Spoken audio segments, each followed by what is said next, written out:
मौत को चकमा देने के लिए लोग समंदर में छलांग लगा रहे हैं। आग की लहराती लपटों से सहमे 280 यात्री चीख रहे हैं। हालत आगे, कुआं पीछे खाई वाली है, पीछे आग के भड़कते शोले हैं। लिहाजा जान बचाने के लिए समंदर में कूदने के अलावा कोई दूसरा रास्ता नहीं है। केएम बार्सिलोना नाम का यह जहाज इंडोनेशिया के मनाडो पोर्ट की तरफ जा रहा था। सबसे पहले आग जहाज के पिछले हिस्से में लगी और तेजी से ऊपरी डेक तक फैल गई। जहाज से काला धुआं और नारंगी लपटें निकलने लगी और समंदर के बीचों बीच कोहराम मच गया। आग की लपटों से बचने के लिए दर्जनों यात्रियों ने लाइफ जैकेट पहनकर समुद्र में कूदना शुरू कर दिया। मां अपने बच्चों को सीने से लगाकर समुद्र में कूद गई। इससे पहले की राहत और बचाव की टीम पहुंचती 5 यात्रियों की मौत हो गई। 150 यात्रियों को बचाया गया।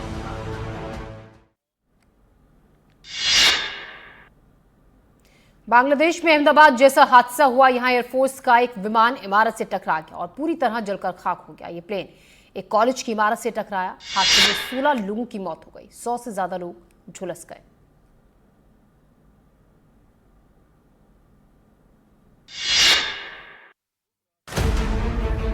समंदर में मौत के ये शोले कैसे भड़के, अभी इसकी जांच हो रही है। जहाज में लगी आग पर काबू पाने के लिए नौसेना, कोस्ट गार्ड, राष्ट्रीय बचाव एजेंसी और स्थानीय मछुआरों को लगाया गया। नौसेना के 3 जहाजों ने मोर्चा संभाला। बोट पर सवार बचाव दल ने जलते हुए जहाज को घेरा और लोगों को बाहर निकाला। फिर आग बुझाने की कोशिश की गई। समुद्र में तेज लहर होने की वजह से बचाव दल को काफी मशक्कत करनी पड़ी। हालांकि आग पर काबू पा लिया गया। इस हादसे में 150 लोगों को बचाया गया, लेकिन बाकी बचे लोगों का कोई सुराग नहीं है। जहाज से रेस्क्यू किए गए यात्रियों को पास के गंगा द्वीप और लिकुपांग बंदरगाह ले जाया गया है। इंडोनेशिया में 17,000 से ज्यादा द्वीप, जहां सैकड़ों की संख्या में जहाजों का आना जाना रहता है और यहां समुद्री हादसे बहुत आम है। बांग्लादेश में अहमदाबाद जैसा हादसा हुआ। यहां एयरफोर्स का एक विमान इमारत से टकरा गया और पूरी तरह जलकर खाक हो गया। ये प्लेन एक कॉलेज की इमारत से टकराया। हादसे में 16 लोगों की मौत हो गई। 100 से ज्यादा लोग झुलस गए। वायुसेना का प्रशिक्षण विमान F7 PGI जब कॉलेज की इमारत से टकराया तो वहां क्लास चल रही थी। ये विमान ढाका के उत्तरा इलाके में माइलस्टोन स्कूल और कॉलेज की इमारत से टकराया। विमान ने नियमित प्रशिक्षण के लिए उड़ान भरी थी और कुछ ही मिनटों बाद इमारत से टकरा गया। चीन में निर्मित ये प्रशिक्षण विमान जैसे ही इमारत से टकराया, इसमें धुएं का काला गुब्बार उठा और चारों तरफ फैल गया। कुछ ही सेकंड में विमान में आग लग गई और पूरे इलाके में दहशत फैल गई।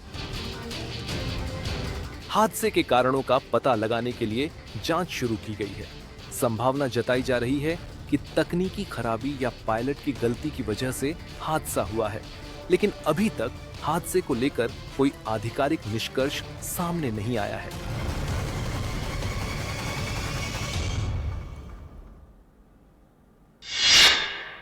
इस हादसे के बाद बांग्लादेश में एक दिन का राष्ट्रीय शोक घोषित किया गया। हादसे में मरने वालों की संख्या बढ़ सकती है। प्लेन क्रैश के बाद सेना, अग्निशमन सेवा और सीमा रक्षक बांग्लादेश ने मोर्चा संभाल लिया है। मलबा हटाया जा रहा है।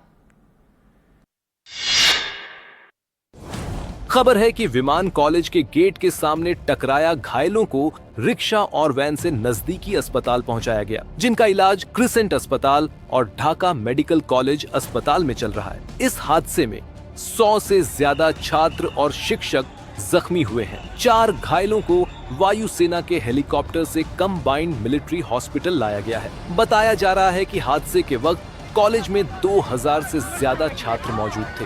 हादसे के तुरंत बाद बांग्लादेश फायर सर्विस सहित बांग्लादेश सेना और बॉर्डर गार्ड बांग्लादेश की 2 टुकड़ियों ने मोर्चा संभाला। घायलों को समय पर अस्पताल पहुंचाने के लिए मेट्रो रेल की एक बोगी रिजर्व की गई है। राहत और बचाव के दरमियान सभी घायलों को बाहर निकाल लिया गया है। विमान हादसे के बाद बांग्लादेश में एक दिन का राष्ट्रीय शोक घोषित किया गया है।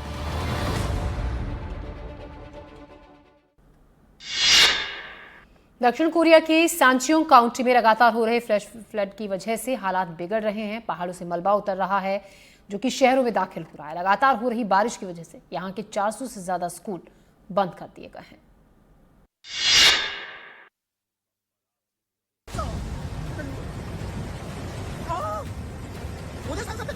पहाड़ों से तबाही उतर रही है और शहर में कोहराम मचा रही है। मलबे की जद में जो कुछ भी आ रहा है वो कागज की तरह बह रहा है। दक्षिण कोरिया के सांचियोंग काउंटी में सैलाब ने सब कुछ अपने आगोश में ले लिया है। घर, मकान, दुकान सब बाढ़ के हवाले हैं। लगातार हो रही बारिश की वजह से साउथ कोरिया के घर डूब रहे हैं। घरों के बाहर खड़ी गाड़ियां पानी में तैर रही हैं।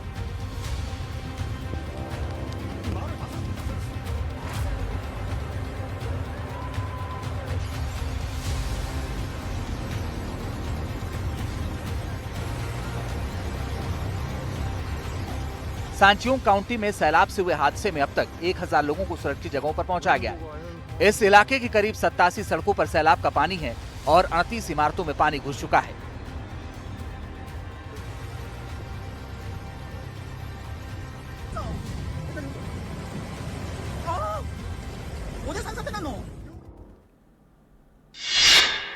ताइवान में लगातार हो रही बारिश के साथ साथ तूफान ने बड़ी तबाही मचाई है। पहाड़ों से पानी आ रहा है जो कि शहरों में समा रहा है। पश्चिमी ताइवान में इतना हाहाकार मचा है कि घर पानी में बह गए हैं। यहाँ बड़े बड़े पुलों के ऊपर से पानी गुजर रहा है।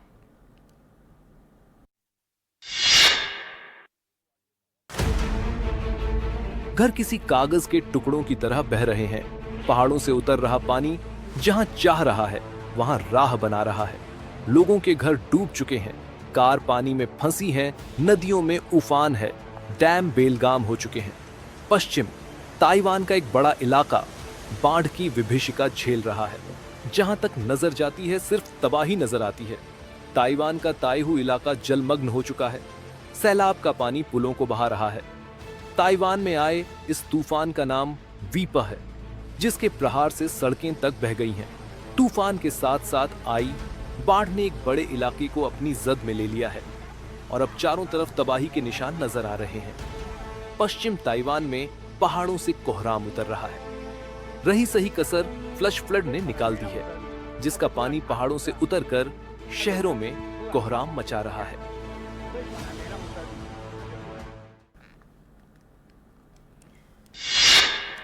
बारिश के मौसम में पहाड़ी राज्यों में हादसे बढ़ जाते हैं। कई बार इन हादसों पर किसी का बस नहीं होता और ऐसा भी होता है जब लोग लापरवाही करते हैं, अपनी जान मुश्किल में डालते हैं। हम बार बार ऐसी खबरें दिखाते हैं। हमारा मकसद होता है कि कोई भी अपनी जिंदगी को खतरे में ना डाले। बावजूद इसके लोग अपनी जान दांव पर लगाने को आमादा है।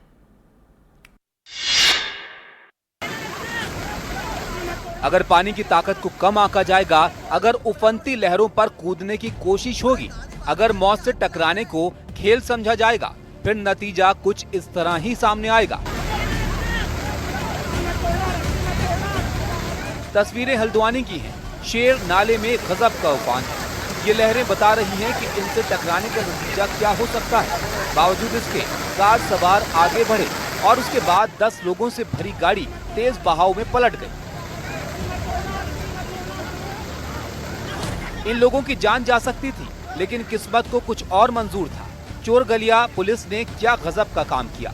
सावधानी के साथ रेस्क्यू ऑपरेशन चलाया, एक एक कर सबको बाहर निकाला। सैल्यूट है हल्द्वानी पुलिस को और ऐसे लोगों के लिए सलाह है कि जिंदगी बार बार मौके नहीं देती।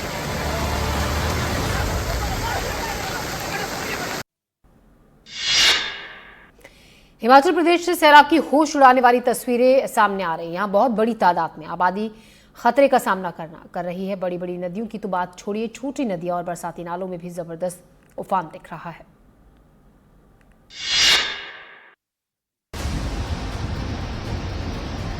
उफनती हुई नदी में पानी की रफ्तार तो देखिए, कैसे बड़ी बड़ी लकड़ियां और बल्लियां तिनकों की तरह सिमटती बही जा रही हैं। जरा सोच कर देखिए, बाढ़ के इस पानी की जद में अगर कोई इंसान आया तो उसका क्या हाल होगा।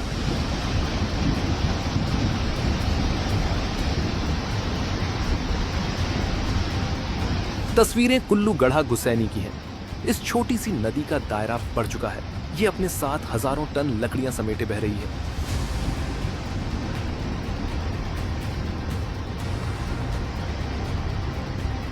ये पानी हिमाचल की कहानी बता रहा है। ये पहाड़ी राज्य की मजबूरी और बेबसी को बयां कर रहा है।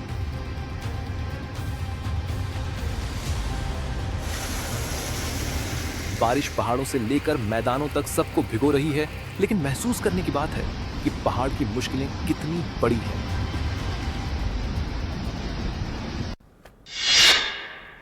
कुछ दिन पहले हिमाचल प्रदेश के मंडी जिले में बादल फटने से भारी तबाही मची थी। थुनाग में जान माल का नुकसान बहुत ज्यादा हुआ था। परेशानी कम नहीं हो रही। एक बार फिर से थुनाग के लोग खतरे का सामना कर रहे हैं। नदी उफान पर है और बाढ़ जैसे हालात हैं। हिमाचल प्रदेश में बाढ़ और बारिश ने हाहाकार मचाकर रखा है। बादल बिना ब्रेक लगातार बरस रहे हैं। नदी का हाल देखिए, कीचड़ और मलबे को समेटे हुए बड़ी तेजी के साथ आगे बढ़ रही है। ये हालात एक बार फिर लोगों को डरा रहे हैं। इलाकाइयों के मकान खतरे में हैं। बारिश का पानी उनके घरों को कभी भी जमींदोज कर सकता है। खतरा बहुत बड़ा है। हिमाचल प्रदेश में 72 घंटों तक भारी बारिश की चेतावनी है। कई जिलों में स्कूल बंद कर दिए गए हैं। लोग अपने मकानों में सिमटे हुए हैं। लेकिन परेशानी ये है कि बहुत सारे लोग घरों में भी सुरक्षित नहीं हैं। कई जगह लैंडस्लाइड हुई है, सड़कें और रास्ते बंद हैं। कह सकते हैं कि लोगों पर 3 तरफा मार है। आसमान से आफत का पानी बरस रहा है। नदियां पानी से लबालब हैं और पहाड़ ऐसे दरक रहे हैं जैसे मिट्टी का टीला ढह रहा हो।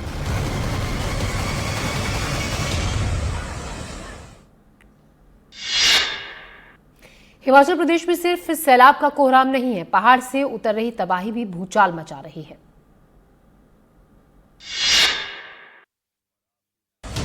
हिमाचल पर कुदरत की चौतरफा मार पड़ रही है। बारिश के बाद लैंडस्लाइड से लोग खौफजदा हैं। कुल्लू के बालियोल गांव में भयानक लैंडस्लाइड हुआ। उसके बाद पूरे गांव में हाहाकार मच गया। हाहाकार की दूसरी तस्वीर हिमाचल के सिरमौर की है, जहां भूस्खलन के चलते नेशनल हाईवे बंद हो गया है। लैंडस्लाइड के कारण नेशनल हाईवे पांवटा का शिलाई शिमला से संपर्क टूट गया है। NH 707 का रास्ता भी पूरी तरह बंद हुआ। हालात मंडी के भी बिगड़े हुए हैं, जहां फिर से भारी लैंडस्लाइड हुआ। करसोग के पास पहाड़ से बड़े बड़े पत्थर और मलबा सड़क पर आकर गिरा और रास्ते बंद हो गए। ये भूस्खलन करसोग के छिउरा पुल के पास हुआ। हालांकि पुल को कोई नुकसान नहीं हुआ। इस साल जून जुलाई के महीने में हिमाचल में 20 से ज्यादा लैंडस्लाइड हो चुके हैं। इसका सबसे ज्यादा असर मंडी में हुआ है, जहां सड़कें भूस्खलन और बाढ़ के कारण बंद हुई हैं।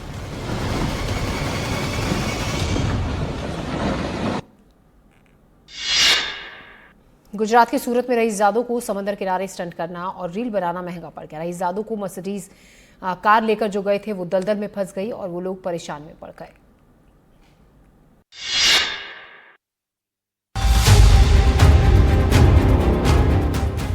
गुजरात के सूरत में लाखों की कार से स्टंटबाजी करना 2 लोगों को भारी पड़ गया। डूमस समुद्र तट पर उनकी मर्सिडीज कार स्टंटबाजी के चक्कर में दलदल में फंस गई। जानकारी के मुताबिक ये लड़के स्टंट और रील के चक्कर में मर्सिडीज लेकर बीच पर पहुंचे थे। इसी दौरान समंदर के किनारे उनकी कार दलदल जमीन में धंस गई। पहले तो दोनों युवकों ने मर्सिडीज को दलदल से बाहर निकालने की कोशिश की, लेकिन जब वो हार गए तो इसे निकालने के लिए क्रेन बुलानी पड़ी। डूमस बीच पर इससे पहले भी कई कार फंसने की घटनाएं हुई है, जिसके बाद से बीच पर कार को ले जाने पर रोक लगाई गई थी। अरब सागर के किनारे स्थित डूमस बीच को गुजरात की सबसे डरावनी जगहों में से एक माना जाता है। इस घटना के बाद सवाल खड़े हो रहे हैं कि जब डूमस बीच पर वाहन ले जाने पर पाबंदी है, तो फिर ये लड़के मर्सिडीज लेकर वहां पहुंचे कैसे?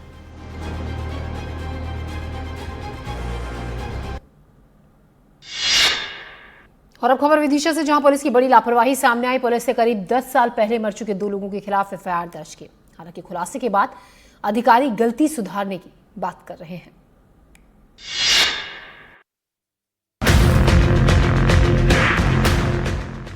क्या आपने कभी सुना है कि किसी भूत पर FIR दर्ज हो गई हो?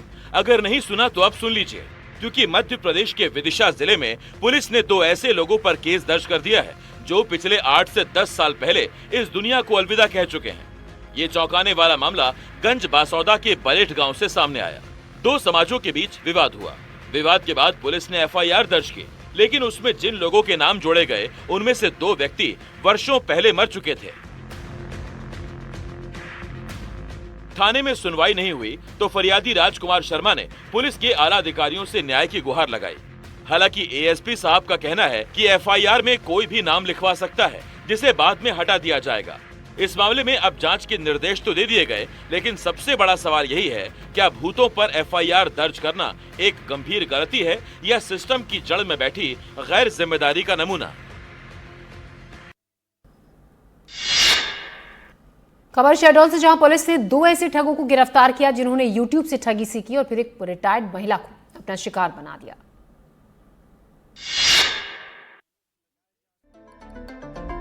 शहडोल पुलिस ने 2 ऐसे लोगों को गिरफ्तार किया है जिन्होंने YouTube से सीखकर एक बुजुर्ग महिला से 7.5 लाख रुपए की ठगी की। पकड़े गए आरोपियों की पहचान मोहित सिंह गोंड और पुष्पराज सिंह गोंड के रूप में हुई है। पुलिस के मुताबिक 4 जुलाई को छत्तीसगढ़ के मनेन्द्रगढ़ निवासी रिटायर्ड महिला सेमलाबाई ने शिकायत दर्ज कराई थी कि उनके बचत खाते से करीब 7.5 लाख रुपए धोखाधड़ी कर निकाल लिए गए। मामले की जांच शुरू करते हुए साइबर सेल की मदद से धोखाधड़ी में इस्तेमाल मोबाइल, सिम और खातों की जानकारी जुटाई गई, जिसके आधार पर आरोपियों को गिरफ्तार किया गया। पूछताछ में पता चला कि आरोपी महेंद्र ने YouTube वीडियो देखकर जालसाजी की योजना बनाई थी। आरोपियों ने महिला की सिम और दस्तावेजों का इस्तेमाल कर UPI ID बनाई और फिर कियोस्क बैंकिंग सेंटर्स के माध्यम से पैसे निकाले। आरोपियों के पास से 1 लाख रुपए नकद, मोबाइल फोन, ATM कार्ड बरामद किया गया। पुलिस आरोपियों से पूछताछ कर रही है, उनसे बाकी की रकम बरामद करने की कोशिश की जा रही है।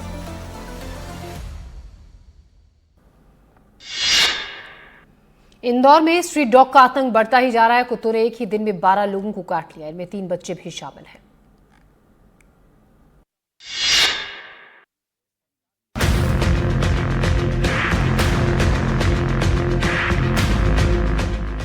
इंदौर में एक बार फिर आवारा कुत्तों का आतंक देखने को मिला है। कुत्तों ने एक ही दिन में 12 लोगों को अपना शिकार बना लिया। जिन 12 लोगों पर कुत्तों ने हमला किया, उनमें से 3 बच्चे शामिल हैं।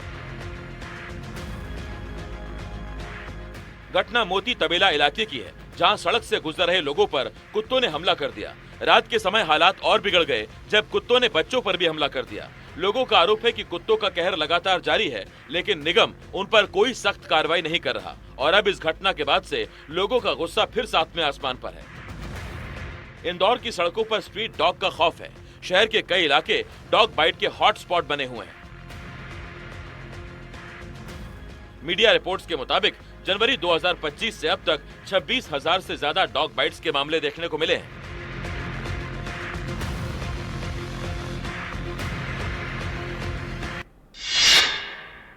खबर अनूपपुर से, जहां कई गांव ऐसे हैं जो आज भी विकास की सड़क का इंतजार कर रहे हैं। बरसात के मौसम में गांव की कच्ची सड़कें दलदल बन जाती हैं।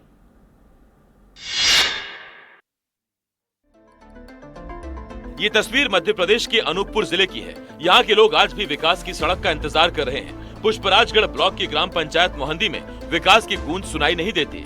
खाले हर्रई से बेलघाट को जोड़ने वाला रास्ता बरसात में कीचड़ का दलदल बन जाता है। रायगढ़िया टोला के 150 घरों में रहने वाले करीब 900 लोग बारिश के मौसम में घरों में कैद हो जाते हैं। बाहर निकलना तो दूर, बीमार पड़ने पर मरीज को कंधे पर उठाकर अस्पताल ले जाया जाता है। गांव तक एम्बुलेंस भी नहीं पहुंच पाती। ग्रामीणों के मुताबिक टीचर रोजाना 3 किलोमीटर दूर मोटरसाइकिल को छोड़ देते हैं और फिर कीचड़ में पैदल चलकर स्कूल पहुंचते हैं। छात्रों को भी भारी परेशानियों का सामना करना पड़ता है। कपड़े गंदे हो जाते हैं और किताबें पानी में भीग जाती हैं। कीचड़ का अंदाजा इस बात से लगाया जा सकता है कि इसमें मछलियां भी आ जाती हैं। गांव के लोगों ने पंचायत से लेकर विधायक, सांसद तक सभी से गुहार लगाई, लेकिन नेताओं के वादे आज तक पूरे नहीं हुए।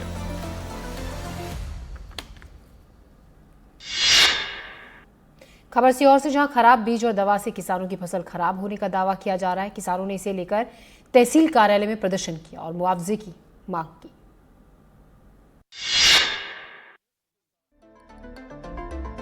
सीहोर के किसान खून के आंसू रो रहे हैं। वजह है नकली बीज और जहरीली रासायनिक दवाओं का उपयोग, जिसने किसानों की मेहनत को पल भर में राख कर दिया है। किसानों की साल भर की पूंजी और मेहनत खेत में झुलस गई, लेकिन प्रशासन और सत्ता तंत्र अभी भी चुप्पी साधे बैठा है। किसानों के मुताबिक खराब बीज और दवा के इस्तेमाल से आष्टा क्षेत्र के गांवों में किसानों की सोयाबीन की फसल बर्बाद हो गई है, जिसके विरोध में किसानों ने तहसील कार्यालय परिसर में धरना दिया। किसानों के मुताबिक उन्होंने आष्टा से दवा विक्रेता पाटीदार कृषि सेवा केंद्र से बीज और दवाइयां खरीदी थी और खेतों में छिड़काव किया था, लेकिन दवा डालने के बाद से उनकी फसल बर्बाद हो गई। इसे लेकर तहसीलदार, एसडीएम और कृषि विभाग से लेकर कलेक्टर तक शिकायत की गई, लेकिन अभी तक कोई कार्रवाई नहीं हुई। किसानों ने प्रशासन से मुआवजे की मांग की है।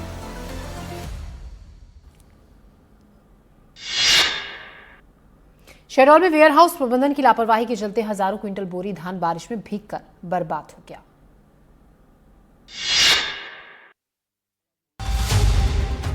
मध्य प्रदेश में बारिश के बीच प्रशासन की लापरवाही भी सामने आती जा रही है। बेमौसम बारिश और ओलावृष्टि ने जहां एक तरफ किसानों की फसल को चौपट कर दिया, तो वहीं दूसरी तरफ समर्थन मूल्य पर किसानों से खरीदी गई हजारों क्विंटल धान लापरवाही के चलते बारिश की भेंट चढ़ गई। ताजा मामला शहडोल जिले के चिन्नौडी का है। यहाँ पर बुढ़ाड़ वेयर हाउस प्रबंधन की लापरवाही के चलते हजारों क्विंटल बोरी धान भीगकर बर्बाद हो गया।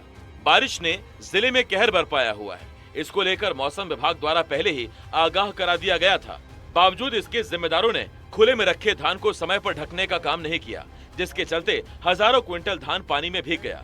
गेहूं में अंकुर निकल आए, धान की बोरियां हरे रंग में नजर आने लगी, जो आने वाले समय में अंकुरित होकर खराब हो जाएगा। बुढ़ार वेयर हाउस में 18 स्टैक में हजारों क्विंटल धान रखा हुआ है। फिलहाल इस पूरे मामले का जिम्मेदार कौन है और उस पर क्या कार्रवाई होगी, इस पर कोई भी अधिकारी बोलने को तैयार नहीं है।